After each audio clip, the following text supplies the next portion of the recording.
नमस्कार, passbook the saving show में आप सबका स्वागत है। मैं हूं पल्लवी नागपाल जयरथ। आज हम आपको एक अलग ही मुद्दे पर बताने जा रहे हैं। हम बात करेंगे आपके पैसों से जुड़ी हुई, जी हाँ, पैसों से जुड़े ना बदलाव को आपको आसान भाषा में आज हम समझाने वाले हैं। और तो बड़ा ही दिलचस्प मुद्दा है। देखिए, अब भारत में क्या हो रहा है कि पहले तो क्रेडिट कार्ड चलते थे, हर व्यक्ति जो था वो क्रेडिट कार्ड का इस्तेमाल करता था, उसके जरिए पेमेंट करता था। लेकिन अब क्रेडिट कार्ड की जगह यूपीआई ले रहा है। क्या आपने नोटिस किया है कि अब ज्यादातर खर्च जो है वो मोबाइल से ही होता है। 1 रुपए की टॉफी लेनी हो या फिर 1 लाख रुपए का टीवी लेना हो, लोग अब यूपीआई से ही पेमेंट कर रहे हैं। वहीं अब देखने में आ रहा है कि लोगों ने अपने बटुए से क्रेडिट कार्ड निकाल कर खर्च करना काफी कम कर दिया। जून में तो क्रेडिट कार्ड से खर्च 4 महीने के न्यूनतम स्तर पर आ गया। वहीं आईसीआईसीआई और कोटक महिंद्रा जैसे बड़े बैंकों के कार्ड की संख्या में 2.25 लाख से अधिक की कमी आई है। तो सवाल यह है कि क्या क्रेडिट कार्ड की कहानी अब पुरानी हो गई है? तो आज हम इसी दिलचस्प मुद्दे पर चर्चा भी करने जा रहे हैं। आज के शो में हम जानेंगे कि आखिरकार यूपीआई के बढ़ते उपयोग के कारण क्या लोगों का मोह जो है वो भंग हो गया है, क्रेडिट कार्ड की तरफ अब उनका रुझान जो है वो कम हो गया है। क्रेडिट कार्ड के घटते कैशबैक और बढ़ते चार्जेस क्या इसका एक प्रमुख कारण हो सकते हैं? इसके अलावा हम बात ये भी करेंगे कि क्या क्रेडिट कार्ड की तरह यूपीआई पर कैशबैक मिलने से जो है ये गिरावट आई है। साथ ही चर्चा इस बारे में भी होगी कि रिजर्व बैंक की अनसिक्योर्ड लोन पर सख्ती जो है वो क्या इसकी एक वजह हो सकती है। और हम बात करेंगे कि ग्राहकों को पसंद आ रहे नई कंपनियों के बेहतर कैशबैक ऑफर भी क्या इसकी एक बड़ी वजह हो सकती है। तो तमाम मुद्दों पर चर्चा होगी, लेकिन उससे पहले देखिए कि नोएडा की अवनी की कहानी। कैसे हर बार की शॉपिंग में क्रेडिट कार्ड स्वैप करने वाली अवनी ने अब इसका इस्तेमाल बहुत ही कम कर दिया है। नोएडा की एक एमएनसी में काम करने वाली अवनी पहले हर महीने 25 से 30 हजार रुपए तक का खर्च अपने क्रेडिट कार्ड से किया करती थीं। उन्हें हर महीने 500 से 700 रुपए तक कैशबैक और गिफ्ट वाउचर मिलते थे, यानी मजे ही मजे। लेकिन पिछले 6 महीनों में उन्हें ना तो कोई अच्छा ऑफर मिला और ना ही पहले जैसी सुविधा। अब तो उन्हें क्रेडिट कार्ड पर लाउंज एक्सेस और by one get one movie ticket भी नहीं मिलती। ऊपर से बढ़े हुए चार्ज और यूपीआई की सहूलियत ने उनका कार्ड इस्तेमाल पूरी तरह से बंद करवा दिया। अब वो सब कुछ मोबाइल यूपीआई से ही करती हैं। उनके जैसे लाखों ग्राहक आज क्रेडिट कार्ड से दूरी बना रहे हैं। क्या वजह हो सकती है कि क्रेडिट कार्ड से जो है वो इतने सारे लोग अब दूरी बना रहे हैं, यूपीआई की तरफ जो है वो रुझान बढ़ता जा रहा है? इन्हीं मुद्दों पर चर्चा करने जा रहे हैं और चर्चा में हमारे साथ खास मेहमान भी जुड़ रहे हैं। हमारे साथ कंप्लीट सर्कल कैपिटल के मैनेजिंग पार्टनर अंकुश पहुजा जी जुड़ रहे हैं। अंकुश जी, आपका बहुत बहुत स्वागत है। धन्यवाद पल्लवी जी इनवाइट करने के लिए। अंकुश जी, आज का जो ये टॉपिक है ना बड़ा ही दिलचस्प है। क्रेडिट कार्ड की संख्या जो है वो कम होती जा रही है, लोगों का मोह भंग जो है वो क्रेडिट कार्ड की तरफ से हो रहा है। आपको क्या लग रहा है कि क्या जो है इसकी वजह हो सकती है? और एक पर्सनल क्वेश्चन ये है कि क्या आपके साथ भी ऐसा हो रहा है, क्योंकि मेरे साथ तो ये हो रहा है। डेफिनेटली पल्लवी जी, जैसे कहते थे ना, कैश इज किंग। अब भारत में राजा बदल गया है जी। तो अब किसने सोचा था कि गली गली नुक्कड़ से लेके एक मॉल तक, जैसा कि आपने अभी दर्शाया, यूपीआई से आप कुछ भी खरीद पाएंगे। तो ये जो राजा बदला है उसका नाम है यूपीआई जी। सो ये यूनिफाइड पेमेंट इंटरफेस ने सारी मार्केट को कैप्चर कर लिया है। और आंकड़े भी यही दर्शाते हैं। अगर हम आंकड़ों की बात करें तो हमारे ऑलमोस्ट 85%, 85% जो हमारी डिजिटल ट्रांजैक्शन हो रही हैं उसमें 85% कॉन्ट्रीब्यूशन यूपीआई का है। और जो रियल टाइम सेटलमेंट की अगर मैं बात करूं तो रियल टाइम सेटलमेंट वाली जो ट्रांजैक्शन हो रही हैं उसमें 50% यूपीआई का है। इसके अलावा आरटीजीएस और आईएमपीएस दो और भाग निभाती हैं। तो अगर हम इतने बड़े आंकड़ों की बात करें, जून के महीने में करीबन करीबन 18 लाख करोड़ की ट्रांजैक्शंस हुई हैं फॉर बाय ओनली यूपीआई। तो जब हम इतने बड़े आंकड़ों की बात करें तो डेफिनेटली यहाँ कहीं ना कहीं तो कुछ ना कुछ अच्छा है, कुछ ना कुछ अट्रैक्टिव है, जिसको देख के जो हमारी सारी इंडियन पॉपुलेशन है उसको यूज कर रही है। और अगर मैं पर्सनल बात करूं तो कन्वीनियंस सुपर है, सबसे उम्दा है। अगर आप पहले आप घर से निकलते थे तो सडनली कोई डिसीजन होता था कुछ खरीदने का, तो आप देखते थे कि आपके पास अपना वॉलेट या कुछ कैश है या नहीं है, या क्रेडिट कार्ड है या नहीं है। तो अब उस चीज की फिक्र करने की जरूरत नहीं है, आपके पास आपका फोन चौबीसों घंटे होता है, तो आप उससे अपनी ट्रांजैक्शन या अपनी रिक्वायरमेंट फुलफिल कर सकते हैं। बिल्कुल आपने सही कहा है कि जब हम पहले घर से निकलते थे तो हम हमेशा अपने वॉलेट में जो थे कैश कैरी करते थे। फिर क्रेडिट कार्ड डेबिट कार्ड्स आए तो उसके बाद जो है लोगों ने इन कार्ड्स को कैरी करना शुरू कर दिया, कैश वॉलेट में कम हो गया, लेकिन स्टिल वॉलेट कैरी होता था। अब वॉलेट भी नहीं होता है, सिर्फ और सिर्फ फ़ोन जो है वो कैरी करके हम यूपीआई से पेमेंट करते हैं। लेकिन अंकुश जी, जो ये पूरा ट्रेंड है ये पूरे सेक्टर में नज़र आ रहा है या सिर्फ अभी कुछ बैंकों तक ही सीमित लग रहा है आपको? देखिए, स्पेशली जो आपने अभी आंकड़ों में नाम लिए थे आईसीआईसीआई और एचडीएफसी जो कि दिग्गज बैंक है, इनमें तो डेफिनेटली एक ड्रॉप देखा गया है, जहां पे उनके जो ओवरऑल क्रेडिट कार्ड के जो सब्सक्राइबर्स हैं उनमें एक सिग्निफिकेंट ड्रॉप आया है। वेयरएज कुछ बैंकों में कुछ बढ़ती भी देखी गई है कि उनके सब्सक्राइबर्स बढ़े हैं। तो अभी ये ओवरऑल सेक्टर का केस नहीं मैं मानूंगा, अभी थोड़ा थोड़ा आइसोलेटेड है, कुछ कुछ बैंकों को लिमिटेड लेके, उनके कुछ अपने निजी कारण भी हो सकते हैं जिनको अगर हम थोड़ा सा फर्दर डिस्कस करें तो हम आइडेंटिफाई करने की कोशिश कर सकते हैं। बहुत बड़ा कारण ये भी है कि अब जो बैंक्स हैं वो क्रेडिट कार्ड या किसी भी अनसिक्योर्ड लोन को देने में थोड़े से एप्रीहेंसिव है, थोड़े से हिचकिचाते हैं। उनकी जो क्रेडिट अप्रेजल की प्रोसेस है या फिर क्रेडिट कार्ड देने का प्रोसेस है वो थोड़ा सा अब डिफिकल्ट हो गया है सब्सक्राइबर्स के लिए, कि उस वजह से मैं मान सकता हूं कि अभी एचडीएफसी और आईसीआईसीआई ने थोड़ा ज्यादा हिट लिया है इसके ऊपर। अभी बाकी बैंक्स में अभी आंकड़े ठीक है। ठीक है, तो बैंकों के अगर बाकी बैंक्स की बात की जाए तो ठीक है, आईसीआईसीआई एचडीएफसी को थोड़ा हिट जो है वो झेलना पड़ा होगा। लेकिन अंकुश जी, आपको क्या लग रहा है कि क्या यूपीआई की लोकप्रियता, वो कन्वीनियंस जो हमें मिल रहा है, यही क्रेडिट कार्ड के लिए आज जो है एक सबसे बड़ा खतरा बन चुका है? एब्सोल्युटली। आप अगर आप यूपीआई की सिर्फ कन्वीनियंस की बात करें तो आप एक 10 रुपए की परचेज और 1 लाख रुपए की परचेज, जैसा कि अभी आपने बोला, आप बड़ी कन्वीनियंस के साथ कर सकते हैं।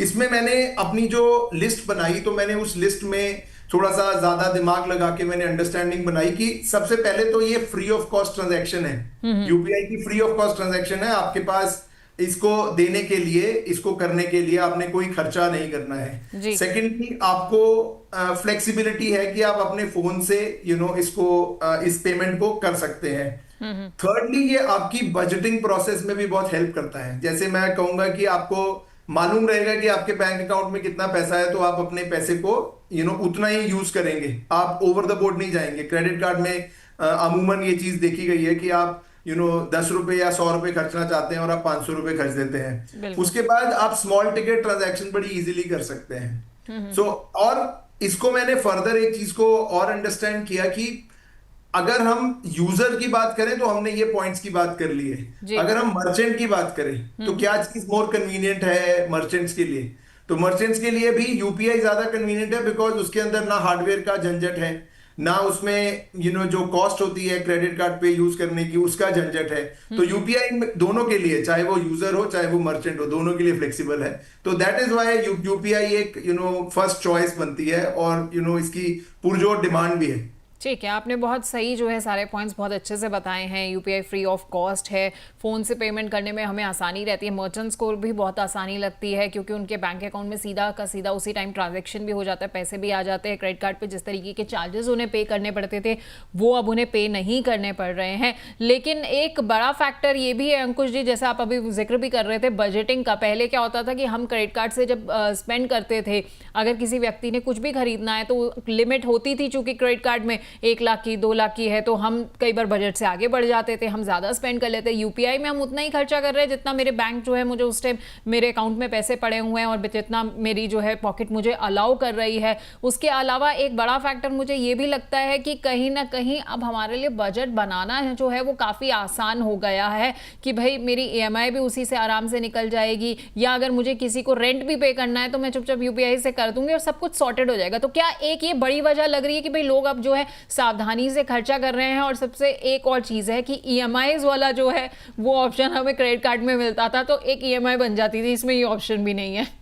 एब्सोल्युटली पल्लवी जी, आप अगर लेवरेज की बात करें या लेवरेज या लोन की या बोरो करने की बात करें, तो इकोनॉमी के लिए लेवरेज या लेंडिंग या लोगों को पैसा देना कंजम्पशन बढ़ाने के लिए ये एक बहुत अहम भूमिका निभाता है। वेयर एज अगर हम ये बात करें कि आप वो लोन या उस पैसे को लेके अगर आप उसको मिसयूज करें तो वो आपके लिए भयंकर तरीके से नेगेटिव भी हो जाता है। जी। तो एक यूजर को या एक बोरोवर को एक बैलेंस बनाने की जरूरत होती है किसी भी ट्रांजैक्शन में। सो तो क्रेडिट कार्ड एक ऐसा दानव है जो कि आपको एक्स्ट्रा स्पेंडिंग करने के लिए या एक्स्ट्रा खर्च करने के लिए हमेशा पुश करता रहेगा। जब जब क्रेडिट कार्ड नहीं थे तो आपको याद होगा, मैं किसी कंपनी का नाम नहीं लूंगा, कंज्यूमर लोन्स, जो व्हाइट गुड्स के कंज्यूमर लोन्स आए थे कि आपको ब्याज नहीं देना पड़ेगा, आपको आपको कोई भी टीवी, फ्रिज, एसी कुछ लेना है तो आप ले सकते हैं। उस ट्रैप में बहुत सारे लोग आए, जो अफोर्ड नहीं भी कर सकता था ईएमआई के चक्कर में, वो उसमें गया। थोड़े टाइम के बाद ये चीज की समझ आई तो वो सारी चीजें क्रेडिट कार्ड की तरफ ट्रांसफॉर्म होती गई। अब क्रेडिट कार्ड के ऊपर भी बाय नाउ पे लेटर वाला सिचुएशन आज की डेट में एक बड़ा दानव है जो बहुत सारी चीजें, जीरो कॉस्ट ईएमआई एक बहुत बड़ी चीज है जो एक नेगेटिविटी की तरफ पुश कर रही है हर किसी को। सो मैं ये कहूंगा सारी नेगेटिविटी को अगर आप अवॉइड करना चाहते हैं तो यूपीआई एक सबसे बड़ा सोल्यूशन है। क्यों? क्योंकि आपको पता है कि आपके बैंक अकाउंट में कितना पैसा है, आप उससे ज्यादा खर्च ही नहीं कर पाएंगे, ओवर लिमिट जाएंगे ही नहीं। और मैं जो करता हूं पर्सनली, मैंने अपने एक बैंक अकाउंट के साथ एक यूपीआई कनेक्ट किया हुआ है और मैं उसमें जो ये मिसलिनियस एक्सपेंसेस है मैं उसको वहां पे उतना पैसा डाल देता हूँ, 5,000 10,000 जितना मेरे को जरूरत होती है, और मैं उसको यूपीआई के थ्रू कंज्यूम करता हूँ ताकि मेरे को अपनी लिमिट्स पता है और मैं उस लिमिट के दायरे में रह के मैं वो ट्रांजैक्शंस करता हूँ। सो मेरे हिसाब से यूपीआई तो एक बहुत बड़ी ब्लेसिंग है। ठीक है, तो यूपीआई एक ब्लेसिंग ही है और यही शायद वजह है कि आज सिर्फ भारत में नहीं बल्कि यूपीआई जो है बाहर भी चर्चित होता जा रहा है। जितने देश के बाहर से जो है हमारे पास प्रधानमंत्री वगैरह आते हैं वो काफ़ी ज़्यादा एक्साइटेड है यूपीआई की टेक्नोलॉजी को लेकर, और शायद यही वजह है कि आज जो है वेस्टर्न कंट्रीज़ जो है यूपीआई को अडाप्ट करना चाहती हैं। खैर, इस बीच में अंकुश जी, हमारे पास कुछ हमारे दर्शकों के सवाल जो हैं वो इस मुद्दे से जुड़े हुए आ गए हैं, तो कुछ सवालों को ले लेते हैं, फिर उसके बाद अपनी दिलचस्प चर्चा को हम आगे बढ़ाएंगे। लखनऊ से नेहा सिंह का सवाल आया है, ये कह रही हैं कि मेरे पास 3 क्रेडिट कार्ड है पर अब इन पर रिवॉर्ड जो है वो नहीं मिलते हैं, तो क्या एक या फिर मैं 2 कार्ड जो है वो सरेंडर कर दूं तो ठीक रहेगा? नेहा जी, आप जो क्रेडिट कार्ड्स हैं, एक या 2 क्रेडिट कार्ड आप यूज कर रहे हैं तो आप इस चीज का भी ध्यान रखिए कि अगर आप अपनी क्रेडिट लिमिट को यूटिलाइज नहीं करते हैं तो वो भी आपके लिए नेगेटिवली प्ले करता है। तो जो भी एक आप क्रेडिट कार्ड रखें, मेरा सबसे पहला सजेशन रहेगा 2 में से 1 अपना क्रेडिट कार्ड कर दें और उसके बाद उसको एफिशिएंटली यूटिलाइज करें जो कि 30% से ज्यादा हो। जितनी आपकी लिमिट है, अगर 1 लाख रुपए की लिमिट है तो उसको हर महीने दर महीने 30-35 हजार तक यूज करें। अगर आप इतना यूज कर सकती हैं तो आप उस कार्ड को कंटिन्यू करिए, अदरवाइज आप वो कार्ड भी सरेंडर कर दीजिए और यूपीआई की तरफ मूव कर जाइए। और क्योंकि इसमें रिवॉर्ड पॉइंट्स और लाउंज एक्सेस और सारी चीजें अब आज की डेट में घटती जा रही हैं और बड़ी स्पेसिफिक अल्ट्रा हाई नेटवर्क के पास जा रही हैं, तो मेरे को लगता है कि आपको एक बैलेंस जरूर देखना चाहिए और उस हिसाब से डिसीजन लेना चाहिए कि आप कौन सी चीज को आगे कंटिन्यू करना चाहते हैं। ठीक है, तो ये आपने बहुत अच्छे से जो है हमें समझा भी दिया है कि क्रेडिट कार्ड इतने रखने का तो अब फ़ायदा ही नहीं है, क्योंकि लाउंज एक्सेस वगैरह आपने सही कहा, और ये जो मूवीज़ के ऑफर्स आते थे 1+1 वगैरह के, वो काफ़ी अब कम होते जा रहे हैं। तो इससे बेटर है कि यूपीआई का इस्तेमाल जो है वो लोग करें, और उसके साथ फ़ायदा ये रहता है कि आप अपना बजट जो है वो मेनटेन कर पाते हैं। अगला सवाल हमारे पास मुंबई से रवि चौहान का आया। ये कह रहे हैं कि मेरा बैंक क्रेडिट कार्ड का हर साल 1,000 रुपया जो है वो चार्ज करता है, अब कार्ड रखने का फ़ायदा है या नहीं है, इनको ये ज़रा बताने में मदद कीजिए।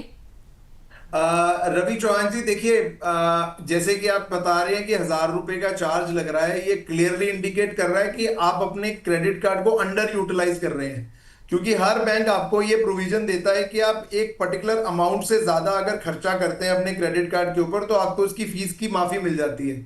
सो मेरे हिसाब से आप अगर क्रेडिट कार्ड की यूसेज अगर आपको उम्दा लगती है कि आप इसको यूज करना चाहते हैं तो आप क्रेडिट कार्ड की यूसेज बढ़ाएं तो आपके ये चार्जेस वेव ऑफ हो जाएंगे।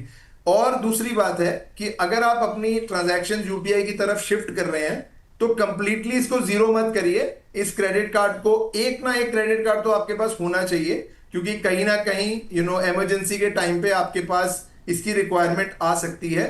तो या तो आप अपनी स्पेंडिंग को बढ़ा दीजिए, 30% से ऊपर करिए अपनी लिमिट का, या फिर आप कंप्लीटली यूपीआई की तरफ हो जाए और 1,000 रुपए की फीस इमरजेंसी मेंटेनेंस के लिए पे करते रहे। ठीक है, तो ये भी बहुत ज़रूरी है कि आप अपना जो है वो लिमिट का इस्तेमाल जो है वो ज़रूर करें। अगर आपने क्रेडिट कार्ड लिया हुआ है, अगर आपको लगता है कि इस्तेमाल नहीं हो रहा है तो उससे बेटर है कि आप उसे सरेंडर कर दें, वापस दे दें, क्योंकि कहीं ना कहीं इससे आपका नहीं तो सिबिल स्कोर जो है वो अफेक्ट कर जाएगा।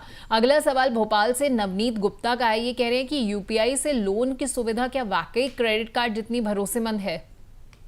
देखिए, अभी जो यूपीआई के थ्रू लोन वाली जो सुविधा है वो इसका वर्क इन प्रोग्रेस है। अभी इसका जो फाइनल प्रिंट मेरे हिसाब से नहीं आया है नवनीत जी। तो मेरे को लगेगा कि अभी थोड़ी सी जो क्रेडिट कार्ड के ऊपर लोन्स वाली सुविधा थी वो बिल्कुल मेच्योर्ड है, वो बिल्कुल फुल प्रूफ है। वहां पे आप ये सुविधा ले सकते हैं। यूपीआई वाली को भी थोड़ा सा टाइम लग सकता है, तो तब आप उसके ऊपर मैं आपको बेहतरी से बता पाऊंगा। ठीक है, तो यूपीआई से जो लोन की सुविधा है उसके लिए आपको थोड़ा सा इंतज़ार अभी और करना पड़ेगा। खैर, अगर आप भी अपने सवाल जो है वो पूछना चाहते हैं, आप चाहते हैं कि हम अपने शो में आपके सवाल शामिल करें और अंकुश जी जो हैं वो आपके सवालों का जवाब दें, तो बहुत सिंपल सा तरीका है। आपको अपने सवाल हमें व्हाट्सएप के ज़रिए जो है वो भेजने हैं। आप सबसे पहले क्या कीजिए, मैसेज बॉक्स में जाइए, वहाँ पर लिखिए पासबुक का देखिए शॉर्ट फॉर्म है पास, और स्पेस देकर उसके बाद अपना सवाल जो है वो टाइप करें और 9354027995 पर हमें भेज दें।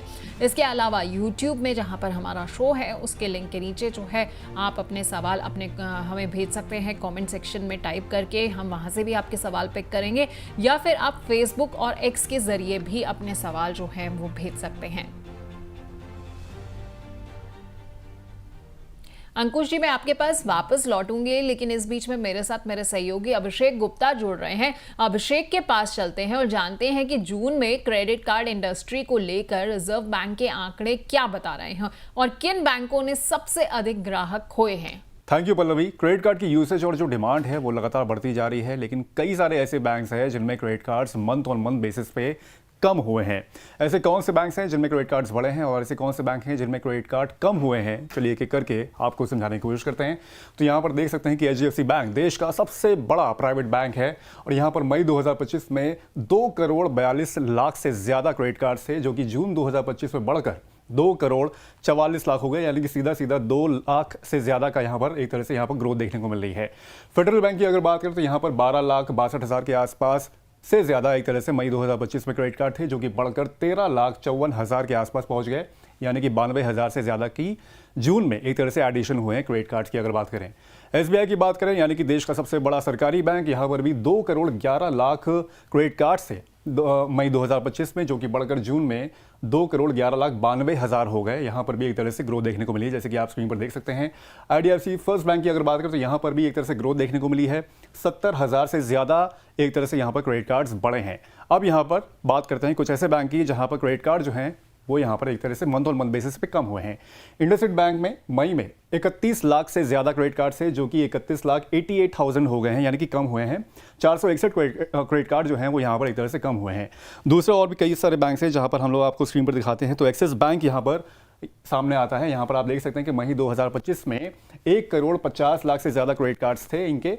अब जून में यहाँ पर 1,50,54,000 हो गए, मतलब 60,000 यहाँ पर थे, 54,000 घट के 54,000 के आसपास हो गए, यानी कि 6,271 क्रेडिट कार्ड्स यहाँ पर एक तरह से कम हुए हैं।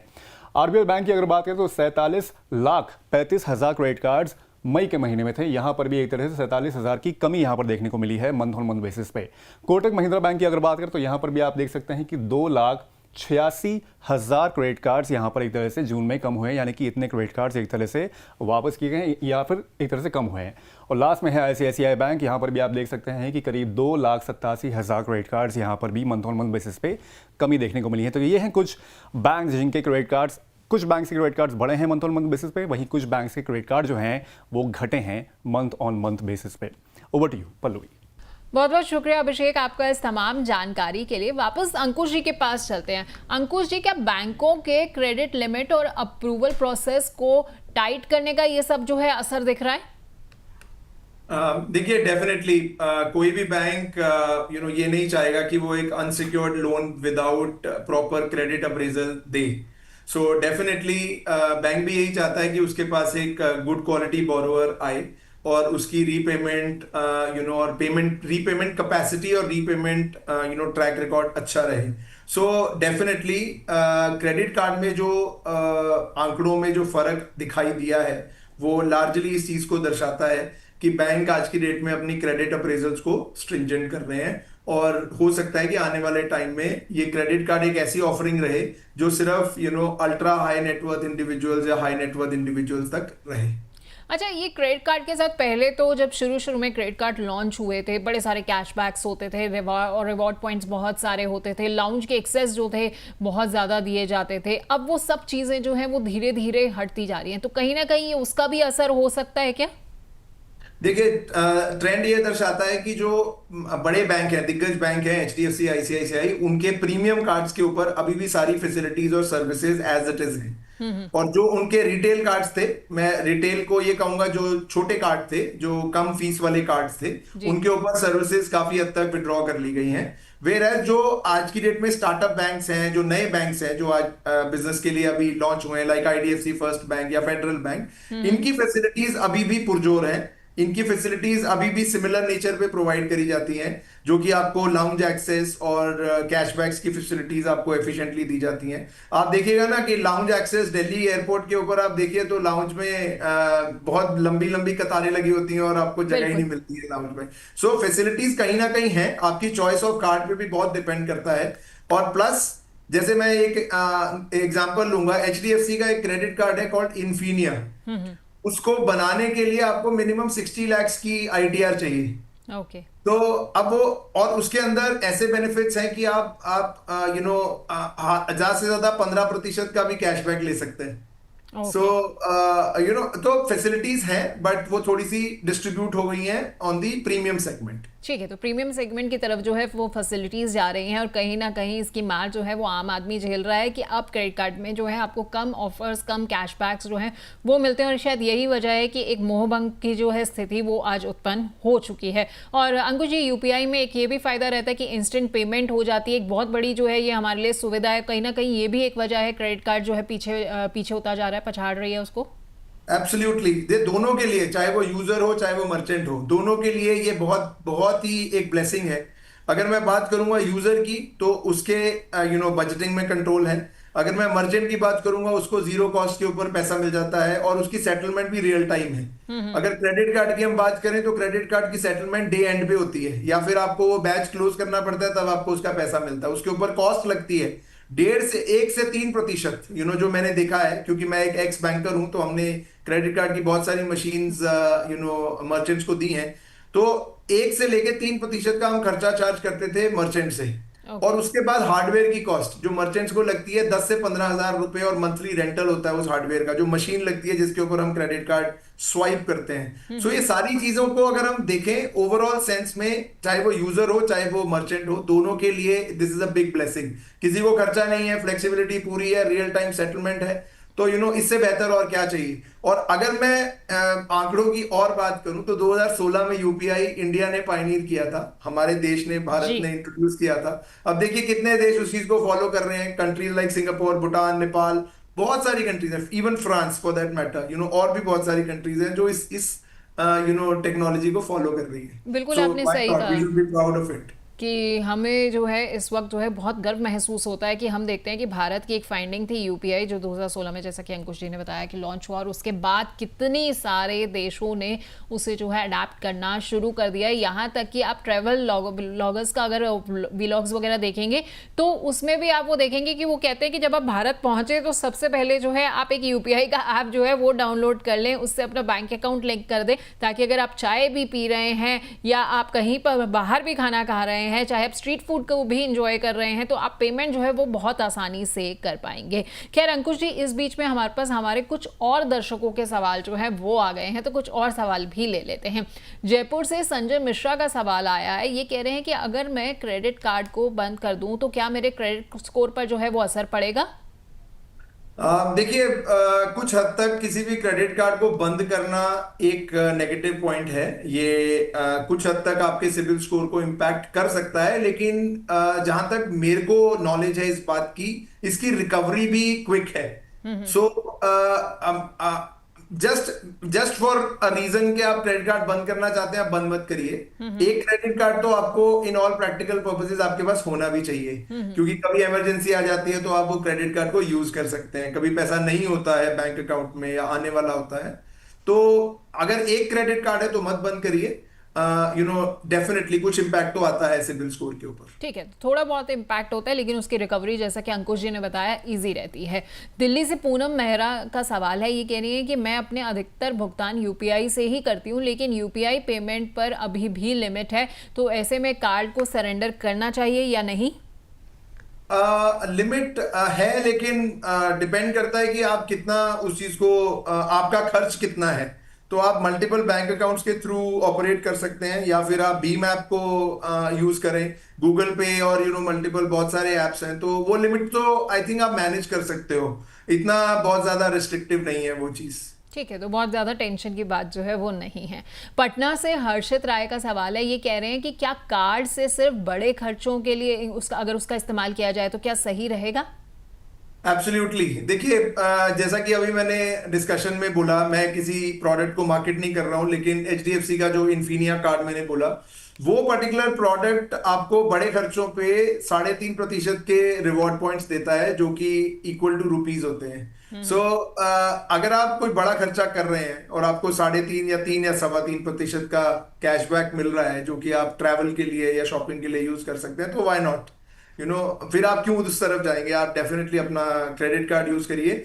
और अगर आपके पास एक प्रीमियम कार्ड नहीं है, एक नॉर्मल कार्ड है, तो उसमें भी आप बहुत सारी चॉइसेस हैं। आप ऐसे बैंक को चूज कर सकते हैं जहां पे आपको कुछ फैसिलिटीज वाला, कैशबैक वाला कार्ड मिले। जैसा कि मैंने बताया, कुछ नए बैंक, स्टार्टअप बैंक्स डेफिनेटली ये प्रोवाइड कर रहे हैं, तो बड़े खर्चों को आप वहीं मूव करिए। ठीक है, तो बड़े खर्चों को आप मूव कर सकते हैं। अच्छा अंकुश जी, एक चीज़ और मेरे दिमाग में आ रही है कि जब आप क्रेडिट कार्ड का इस्तेमाल करते हैं ना, तो कुछ समय बाद जो है वो बैंक आपके जो है सामने आते हैं और वो कहते हैं कि अब आप अपनी लिमिट बढ़ा लीजिए। तो ऐसे में क्या लिमिट को अगर बेवजह जो है वो बढ़वाना ठीक रहता है, चाहे हम उसका पूरे तरीके से इस्तेमाल कर रहे हो ना कर रहे हो, सिर्फ उसका आधा ही लिमिट का इस्तेमाल हो रहा हो?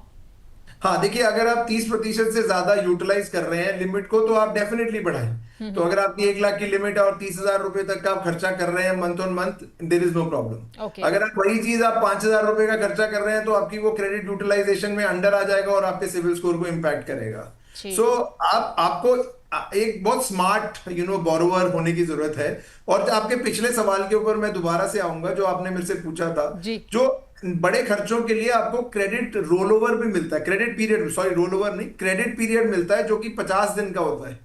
सो अब उन 50 दिन के बाद अगर आप एक इंटेलिजेंट बोरोवर हैं, उन 50 दिन के बाद अपनी वो रीपेमेंट कर दीजिए, भुगतान कर दीजिए। उतने समय तक आप उस पैसे का ब्याज खा सकते हैं अपने सेविंग अकाउंट में रख के। सो ये भी एक स्मार्ट मूव है। सो फैसिलिटीज हैं क्रेडिट कार्ड, ऐसा नहीं है कि it is a very no product.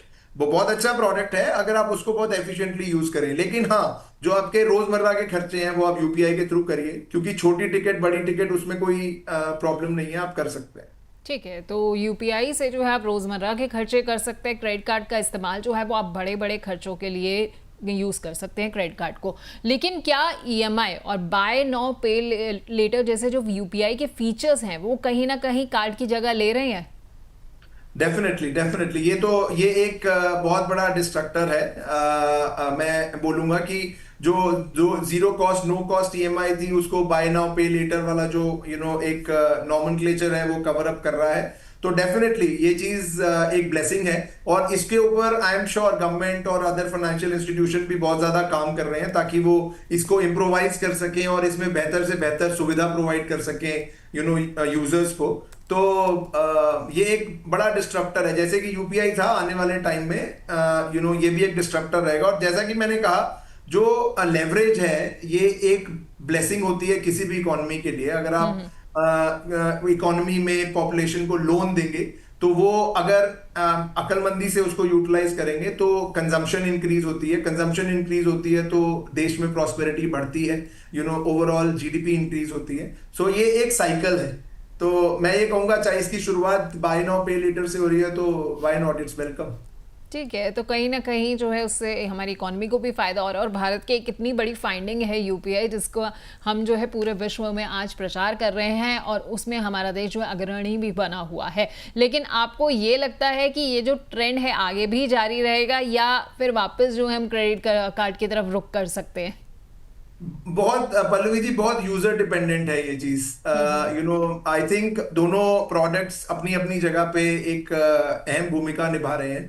तो मैं एक ज्यादा क्रेडिट कार्ड यूजर हूं और लेस यूपीआई यूजर हूं। मैं बहुत सारे ऐसे यूजर्स को भी जानता हूं जो कंप्लीटली यूपीआई यूजर है। तो ये बहुत पर्सनलाइज्ड है, इंडिविजुअल पे डिपेंड करता है कि आप क्या चीज को ज्यादा अहमियत देते हैं। ठीक है, तो किस चीज़ को आप ज़्यादा अहमियत देते हैं ये काफ़ी जो है एक व्यक्ति के ऊपर निर्भर करता है, क्योंकि हमने ये देखा है कि क्रेडिट कार्ड शायद वो लोग अफोर्ड नहीं कर सकते हैं जो लोअर मिडिल क्लास या नीचे के तबके में, गरीब तबके में आते हैं, लेकिन उनके पास यूपीआई की फैसिलिटी जो है वो सब के पास होती है। और शायद यही वजह है कि यूपीआई के आंकड़े जो हैं वो दिन ब दिन बढ़ते जा रहे हैं, उसका यूसेज जो है वो बढ़ता जा रहा है। तो बहुत बहुत शुक्रिया अंकुश जी आपका, आप हमारे साथ जुड़े और आपने ना बहुत अच्छे से हमें ये पूरा जो है समझाया है कि किस तरह से यूपीआई जो है वो कहीं ना कहीं आज क्रेडिट कार्ड को पछाड़ रहा है, पीछे छोड़ रहा है, और यूपीआई धीरे धीरे जो है वो एक नया जो है क्रेडिट कार्ड की जगह लेता जा रहा है, एक नया ही उसका रूप जो है वो हमें नजर आ रहा है। तो बहुत बहुत शुक्रिया आपका। धन्यवाद Pallavi ji, thank you for inviting. Thank you very much sir. तो अगर किसी के पास क्रेडिट कार्ड भी है और वो यूपीआई यूजर भी है, तो इन दोनों का संतुलित इस्तेमाल कैसे किया जाए ये हमने आपको बताया, ताकि आप फाइनेंशियली जो है वो स्मार्ट बन सके। ये सारी चीज़ें जो हैं हमने आज आपको बहुत अच्छे से समझा दी हैं। तो आज के पासबुक शो में हमने जाना कि कैसे हमारे खर्च करने का तरीका जो है वो बदल रहा है, क्रेडिट कार्ड से दूरी जो है वो लोगों की बनती जा रही है, यूपीआई की तरफ जो है ना झुकाव होता जा रहा है। ये एक बहुत बड़ा ट्रेंड है, एक बहुत बड़ा चेंज है, और आने वाले वक्त में ये भी हो सकता है कि ये चीज़ जो है और ज़्यादा आपको देखने को मिले। लेकिन याद रखिए, चाहे वो यूपीआई हो या फिर आपका क्रेडिट कार्ड हो, फाइनेंशियल डिसिप्लिन जो है वो सबसे ज़्यादा ज़रूरी हो जाता है। तो मिलेंगे अगले एपिसोड में कुछ और आर्थिक मुद्दों के साथ। तब तक आप देखते रहिए अमर उजाला द बोनस।